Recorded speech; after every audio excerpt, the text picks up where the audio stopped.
नमस्कार, मैं हूं आपके साथ शिखा शर्मा। बुलेटिन 100 की शुरुआत करते हैं। उन्नाव में दिल दहलाने वाली घटना। खेत में दुपट्टे से बंधी मिली 3 नाबालिग लड़कियां, 2 की मौत। पुलिस ने शुरू की जांच। वारदात के बाद मौके पर पहुंची क्राइम ब्रांच की टीम। तीसरी लड़की की हालत बेहद नाजुक। गांव में भारी पुलिस बल की तैनाती। तीसरी लड़की को इलाज के लिए जिला अस्पताल कानपुर से प्राइवेट अस्पताल में भर्ती रेफर किया गया है। प्राइवेट अस्पताल रिजेंसी में किया जा रहा है बच्ची का इलाज। उन्नाव की बेटियों के माता पिता ने लगाई इंसाफ की गुहार। कहा किसी से भी दुश्मनी नहीं थी। हमारी बच्चियां चली गई, हमें न्याय चाहिए। पश्चिम बंगाल में श्रम राज्य मंत्री जाकिर हुसैन पर बम से जानलेवा हमला। मुर्शिदाबाद में रघुनाथगंज के गुजरते वक्त अज्ञात लोगों ने किया हमला। हमले के बाद मंत्री जाकिर हुसैन गंभीर रूप से जख्मी। मुर्शिदाबाद में मेडिकल कॉलेज और अस्पताल में भर्ती। कई और लोगों के घायल होने की भी खबर। जाकिर हुसैन पर हमले की तस्वीर भी आई सामने। हमले के बाद मचने लगी चीख पुकार। आनन फानन में उन्हें अस्पताल में पहुंचाया गया। घटना के बाद से पूरे इलाके में तनाव का पूर्ण माहौल है। श्रम राज्य मंत्री जाकिर हुसैन पर जानलेवा हमले की राज्यपाल जगदीप धनखड़ ने की निंदा। ट्वीट कर लिखा, लोकतंत्र में हिंसा की कोई जगह नहीं। रेल मंत्री पीयूष गोयल ने भी जाकिर हुसैन पर हमले की निंदा की है। ट्वीट कर घायलों के जल्द ठीक होने की कामना की। बीजेपी ने भी जाकिर हुसैन पर हमले की कड़ी निंदा की है। बीजेपी नेता कैलाश विजयवर्गीय ने ट्वीट कर घटना की निंदा की है। घायलों के जल्द स्वस्थ होने की दुआ की। कोलकाता में बीजेपी नेता शुभेंदु अधिकारी की गाड़ी पर फूल बागान मोड़ पर हमला। हमले में शिवाजी सिंह राय घायल हैं। अपोलो अस्पताल में कराया गया भर्ती। पुलिस उपायुक्त के ऑफिस की ओर जा रहा था काफिला। हमले में घायल शिवाजी सिंह राय से बीजेपी नेता कैलाश विजयवर्गीय ने मुलाकात की है। अस्पताल जाकर हालचाल जाना। इससे पहले बेलेघाटा मंडल के भारतीय जनता युवा मोर्चा के अध्यक्ष पर भी हमला हुआ था। प्रसन्नजीत शॉ पर टीएमसी के गुंडों ने हमला किया था। हमले की जानकारी लेने के लिए ही डिप्टी कमिश्नर जा रहे थे। ये मोदी से पहले आज बंगाल दौरे पर अमित शाह 2 दिन के दौरे पर देर रात कोलकाता पहुंचे। आज कई कार्यक्रम में करना है उनको शिरकत। कोलकाता पहुंचने पर गृह मंत्री अमित शाह का हुआ जोरदार स्वागत। एयरपोर्ट पर बीजेपी नेताओं ने शॉल ओढ़ाकर किया वेलकम। मिशन पश्चिम बंगाल पर अमित शाह आज रोड शो और शरणार्थी परिवार के साथ करेंगे लंच। भारत सेवाश्रम संघ भी जाएंगे शाह। परिवर्तन यात्रा को दिखाएंगे हरी झंडी। आज दक्षिण 24 परगना में आमने सामने होंगे अमित शाह और ममता बनर्जी। अलग अलग इलाकों में करेंगे सभा। पैलान में कार्यकर्ताओं के सम्मेलन को संबोधित करेंगी ममता बनर्जी। किसानों का आज देश भर में रेल रोको आंदोलन। दोपहर 12 बजे से शाम 4 बजे तक करेंगे प्रदर्शन। किसान नेता राकेश टिकैत बोले, अभी तक बातचीत का नहीं मिला है न्योता। किसानों के रेल रोको आंदोलन को लेकर सुरक्षा कड़ी। रेलवे ने भी की खास तैयारियां। देश भर में रेलवे प्रोटेक्शन स्पेशल फोर्स की 20 अतिरिक्त कंपनियां तैनात, यानी करीब 20,000 जवान तैनात होंगे। दिल्ली यूपी बॉर्डर पर डटे हैं किसान। कृषि कानून की वापसी को लेकर प्रदर्शन कर रहे हैं किसान। दिल्ली की टिकरी बॉर्डर में कोहरे के बीच डटे हुए प्रदर्शनकारी किसान कृषि कानूनों को वापस लेने की मांग कर रहे हैं। मथुरा में कृषि कानून के विरोध में किसान महापंचायत। आरएलडी नेता जयंत चौधरी हुए शामिल। अनाज मंडी में हुई महापंचायत में दिखी भीड़। गाजीपुर बॉर्डर पर किसान बनाएंगे क्रांति पार्क। किसान नेता राकेश टिकैत बोले, बॉर्डर पर करेंगे जौ की खेती। कृषि कानून पर भ्रम दूर करने के लिए बीजेपी का बड़ा प्लान। पश्चिम यूपी, पंजाब, हरियाणा और राजस्थान में चलाएगी अभियान। दिल्ली में केंद्रीय मंत्री संजीव बालियान ने पश्चिमी यूपी के बीजेपी नेताओं से चर्चा की इस मसले को लेकर। जम्मू कश्मीर में सुरक्षा कड़ी। जम्मू में चौकसी बढ़ा दी गई है। पिछले 12 दिनों में 11 आतंकी गिरफ्तार किए गए हैं। जम्मू कश्मीर पुलिस को मिली बड़ी कामयाबी। जम्मू एयरपोर्ट से पकड़ा गया आतंकी शेर अली कुवैत से चलाता था ट्रेडर नेटवर्क। श्रीनगर के सोनवार इलाके में आतंकियों की फायरिंग में युवक घायल। युवक को अस्पताल में भर्ती कराया गया है। जम्मू कश्मीर के दौरे पर विदेशी राजदूतों के प्रतिनिधिमंडल का आज दूसरा दिन। प्रतिनिधिमंडल आज उपराज्यपाल मनोज सिन्हा, जम्मू कश्मीर हाईकोर्ट के चीफ जस्टिस से करेगा मुलाकात। पहले दिन श्रीनगर में विदेशी राजदूतों के प्रतिनिधिमंडल ने मेयर, डीडीसी और बीडीसी अध्यक्षों से मुलाकात की है। सभी पार्टियों के नगर परिषद अध्यक्ष भी बैठक में शामिल हुए हैं। घाटी की यात्रा के दौरान डल झील के पास हजरत बल दरगाह भी गया प्रतिनिधिमंडल। सुरक्षा के मद्देनजर प्रशासन ने अतिरिक्त सुरक्षा कर्मियों की तैनाती की है। जम्मू कश्मीर के बडगाम पहुंचा विदेशी प्रतिनिधिमंडल। स्थानीय लोगों से की मुलाकात। टोलगेट साजिश में नया खुलासा हो चुका है। कोड वर्ड का इस्तेमाल करते थे आरोपी। सूत्रों के हवाले से खबर, निकिता जैकब का अहम रोल था इस पूरे मामले में। पीएफआई के आतंकी षड्यंत्र के खिलाफ बड़ी कार्रवाई। पीएफआई के दोनों आतंकियों को 7 दिनों की रिमांड पर भेजा गया है। लखनऊ के एनआईए कोर्ट ने यूपी एटीएस को दी कस्टडी। गिरफ्तार पीएफआई आतंकियों का एनकाउंटर का डर। पेशी के दौरान कोर्ट में बोले आतंकी पुलिस जब कहीं भी ले जाए, साथ में वकील को भी आने की हो मंजूरी। पीएफआई आतंकियों का सामने आया बांग्लादेशी कनेक्शन। गिरफ्तार किए गए पीएफआई के दोनों एजेंट आतंकी संगठन जमात उल मुजाहिदीन के संपर्क में थे। ट्रेनिंग देकर दहशत फैलाने की तैयारी में पीएफआई। केरल के अलावा पीएफआई ने 2 और राज्यों में बनाया अपना नेटवर्क। तीनों राज्य में ट्रेनिंग कैंप चलाने का खुलासा हो चुका है। हाथरस कांड का मास्टरमाइंड रऊफ शरीफ 5 दिन की एटीएस की रिमांड पर। हाथरस में दंगा भड़काने की साजिश रचने और विदेशी फंडिंग समेत कई आरोप। कर्नाटक के कोलार में बिना परमिशन के लगाया गया पीएफआई के झंडे। सूचना मिलने पर पुलिस ने हटवाए हैं झंडे। स्थापना दिवस पर कोलार में झंडे कई जगहों पर लगाए गए हैं। पीएफआई पर कार्रवाई का जेडीयू ने किया समर्थन। जेडीयू नेता राजीव रंजन का बयान, ऐसे संगठनों पर सरकार को उठाना चाहिए कड़ा कदम। पीएफआई के बचाव में उतरे आरजेडी नेता अनवर हुसैन का बेतुका बयान। बोले मुस्लिमों को निशाना बनाने के लिए पीएफआई पर लगाए जाते हैं आरोप, लेकिन कभी नहीं मिलता है सबूत। लाल किला हिंसा का नया वीडियो आया सामने। पुलिस पर तलवार और लाठियों से हमला करते दिखे उपद्रवी।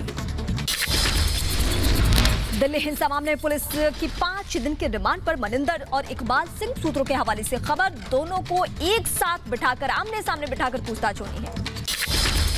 लाल किला हिंसा मामले में गिरफ्तार मनिंदर सिंह को जल्द ही दिल्ली पुलिस क्राइम ब्रांच के एसआईयू यूनिट के हवाले करेगी। 26 जनवरी को लाल किले पर तलवार लहराते नजर आया था मनिंदर सिंह। मनिंदर से पूछताछ में खुलासा, फेसबुक पर भड़काऊ पोस्ट और सिंघू बॉर्डर पर भाषणों से प्रेरित हुआ। 5 और लोगों को मनिंदर ने उकसाया था इस घटना को लेकर। आज असम को कई सौगात देंगे प्रधानमंत्री मोदी। महाबाहु ब्रह्मपुत्र की शुरुआत करने के साथ ही धुबरी फूलबारी सेतु की आधारशिला रखेंगे। इसके अलावा वीडियो कॉन्फ्रेंसिंग से जुड़कर माजुली पुल का भूमि पूजन भी करेंगे।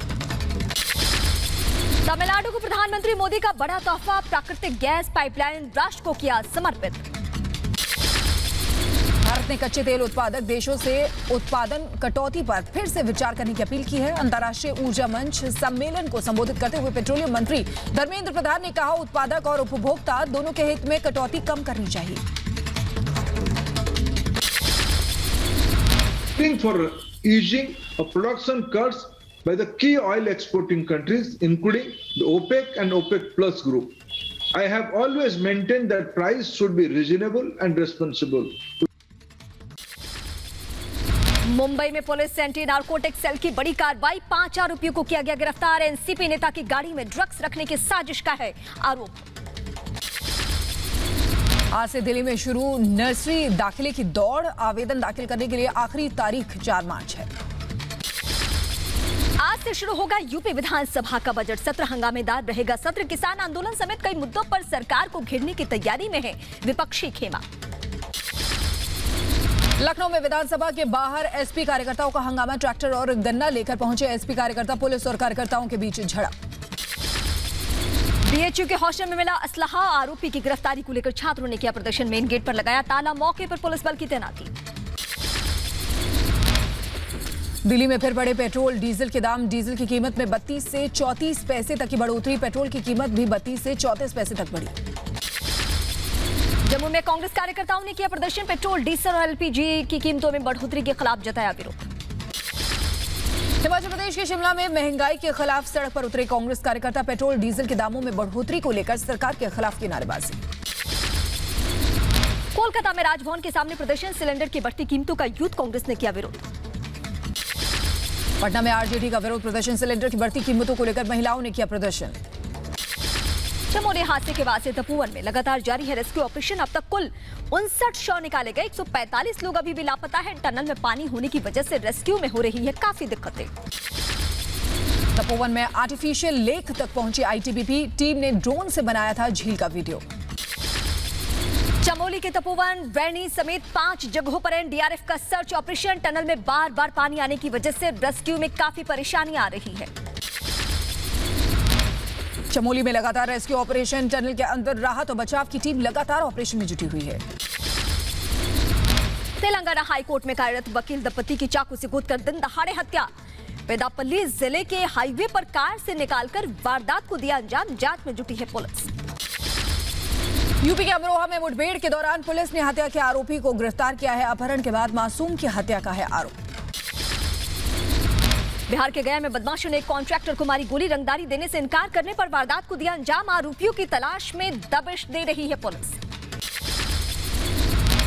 नोएडा में पत्नी की हत्या कर शख्स ने की आत्महत्या, मामले की जांच में जुटी पुलिस ने घरेलू विवाद में वारदात की जताई आशंका। मुंबई पुलिस ने कारोबारी के घर चोरी के मामले में हरियाणा से की गिरफ्तारी। कारोबारी के घर से 20 लाख रुपए चुराकर हुआ था फरार, 19 लाख रुपए की बरामद की। यूपी के प्रयागराज में पुलिस ने ऑनलाइन ठगी करने वाले को किया गिरफ्तार, लाखों रुपए की ठगी का है आरोप। राजस्थान के श्रीगंगानगर में 2 कारों में जोरदार भिड़ंत, हादसे में 3 की मौत, 10 लोग बुरी तरीके से जख्मी, घायलों को हॉस्पिटल में किया गया भर्ती। हरियाणा के रोहतक में बाल बची बुजुर्ग महिला के ऊपर से गुजरी मालगाड़ी, महिला पूरी तरह सुरक्षित, वीडियो सोशल मीडिया पर वायरल। यूपी के गोंडा में कोटेदार ने प्रिंसिपल को जान से मारने की धमकी दी। स्कूली बच्चों के लिए राशन मंगाने पर भड़का कोटेदार। यूपी के अंबेडकर नगर में लव जिहाद का मामला, धोखे से महिला से शादी की, कुछ वक्त बाद पैसे और जेवर लेकर फरार हुआ। यूपी के रायबरेली में गैंगस्टर हंसराज पर प्रशासन की कार्रवाई, आलीशान मकान समेत 2 पहिया वाहन की कुर्क की। हंसराज पर कई आपराधिक मामले दर्ज है। दिल्ली के जहांगीरपुरी में फायरिंग मामले में 5 आरोपी गिरफ्तार, घटना का सीसीटीवी फुटेज आया सामने। यूपी के बहराइच में कई झोपड़ियां जलकर खाक हो चुकी है। आग लगने से मवेशी झुलसे हैं, झोपड़ी में रखा सारा सामान जल चुका है। आग लगने के कारणों का अभी तक पता नहीं चल सका है। यूपी के बुलंदशहर में 2 पक्षों में जमकर चले लाठी और डंडे, पुलिस ने कई लोगों को हिरासत में लिया है, बच्चों को लेकर हुआ था विवाद। बिहार के मुजफ्फरपुर में होटल मालिक पर जानलेवा हमला, 3 बदमाशों ने किया हमला, पुलिस ने एक अपराधी को किया गिरफ्तार, बाकी की तलाश अभी भी जारी। असम के डिब्रूगढ़ में तेंदुए की दहशत से लोगों को मिली राहत, वन विभाग की टीम ने तेंदुए को पकड़कर जंगल में छोड़ा। राम मंदिर निर्माण के लिए गर्भस्थल से हटाई जा रही है मिट्टी की गई सुरक्षित, मिट्टी को सुरक्षित रखने के लिए तैनात किए गए कर्मचारी। और आगे बढ़ते हैं, कोरोना के चलते सिर्फ 1 महीने चलेगा कुंभ का मेला, सरकार मार्च के अंत तक नोटिफिकेशन जारी करेगी। दिल्ली में सुबह सुबह छाया रहा घना कोहरा, विजिबिलिटी बेहद कम होने की वजह से बढ़ी परेशानियां, कई इलाकों में हेडलाइट जलाकर चलते नजर आए वाहन। हरियाणा के रोहतक में घने कोहरे ने बढ़ाई मुश्किलें, रोहतक झज्जर हाईवे पर विजिबिलिटी कम होने की वजह से गाड़ियों की रफ्तार थम गई। यूपी के वाराणसी में सीएम योगी की बड़ी सौगात, पहले ट्रांसजेंडर शौचालय का किया गया उद्घाटन, जल्द ही 4 और ट्रांसजेंडर टॉयलेट के निर्माण की योजना है। हिमाचल प्रदेश के लाहौल स्पीति में स्नो फेस्टिवल का आयोजन, रंगारंग सांस्कृतिक कार्यक्रमों का आयोजन किया गया है, पारंपरिक व्यंजन रहे आकर्षण का केंद्र। और इस बीच आगे बढ़ते हैं, पुलिस का पौधारोपण अभियान, इसका शुभारंभ हो चुका है, पुलिस कमिश्नर ने भी लिया हिस्सा, शहर में 10,000 पौधे लगाने का टारगेट है। केरल के कोझिकोड में 63 साल की बुजुर्ग महिला का सराहनीय काम, एक जगह से दूसरी जगह जाकर करती हैं सड़कों की सफाई। देश में कोरोना के 12,881 नए मामले आए सामने, पिछले 24 घंटे में 101 मरीजों ने दम तोड़ा है। देश में जारी है वैक्सीनेशन, अब तक 91 लाख से ज्यादा लोगों को लगाया गया है कोरोना का टीका।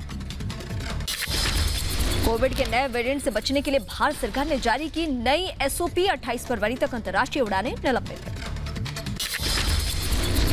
दुनिया में कोरोना से संक्रमितों की संख्या 11 करोड़ 4 लाख के पार, अब तक 24,40,000 से ज्यादा लोगों ने गंवाई जान। आज से आईपीएल 2021 की नीलामी होगी। चेन्नई में होने वाली नीलामी में 8 फ्रेंचाइजी टीमें 292 खिलाड़ियों पर बोली लगाएंगी, 3 बजे से शुरू होगी बोली। 292 खिलाड़ियों पर बोली लगेगी। 292 खिलाड़ियों में से 164 भारतीय हैं, 125 विदेशी और 3 खिलाड़ी एसोसिएट्स देश के शामिल हैं। साथ ही इनमें से 227 अनकैप्ड और 65 कैप्ड खिलाड़ी हैं। इंग्लैंड के खिलाफ बाकी बचे 2 टेस्ट मैचों के लिए टीम इंडिया का ऐलान, विराट कोहली टीम के कप्तान रहेंगे, जबकि अजिंक्य रहाणे को उप कप्तान की जिम्मेदारी मिली है। अमेरिकी राष्ट्रपति जो बाइडेन ने ओवल ऑफिस में की श्रमिक नेताओं से मुलाकात, कोरोना से प्रभावित हुए व्यापार को हर संभव मदद देने की बात कही। अमेरिका के शिकागो में रिकॉर्ड 16 इंच तक बर्फबारी। घर, मकान और गाड़ियों पर जमी बर्फ की मोटी चादर। अधिकांश इलाकों में आवाजाही पूरी तरीके से ठप हो चुका है। ग्रीस में भारी बर्फबारी ने तोड़ा 12 साल का रिकॉर्ड। घरों में कैद हुए लोग। बर्फबारी से कई शहरों में बिजली सेवा ठप हो गई है। पारा लुढ़क कर -20 डिग्री तक पहुंच गया है। स्पेन के मैड्रिड में पुलिस और प्रदर्शनकारियों के बीच झड़प। रैपर पाब्लो हसले की गिरफ्तारी के खिलाफ प्रदर्शन कर रहे हैं समर्थक। राजशाही का अपमान करने और आतंकवाद का महिमामंडन करने के लिए हसले को 9 महीने की सजा हुई है। म्यांमार में तख्तापलट के खिलाफ पूरे देश में प्रदर्शन है। संयुक्त राष्ट्र ने हिंसा की आशंका जताई है। इजराइल के जेरूसलम में भारी बर्फबारी। कई रास्ते पूरी तरीके से बंद हो चुके हैं। मौसम विभाग ने भारी आंधी और ठंड बढ़ने की आशंका जताई है। कई जगह कोविड टीकाकरण अभियान स्थगित हो चुका है इसकी वजह से। टेक्सास में बेजुबानों के लिए उमड़ा लोगों का प्यार। ठंड से समुद्री कछुओं को बचाने में जुटे स्थानीय लोग। कन्वेंशन सेंटर में कछुओं को ले जा रहे हैं लोग।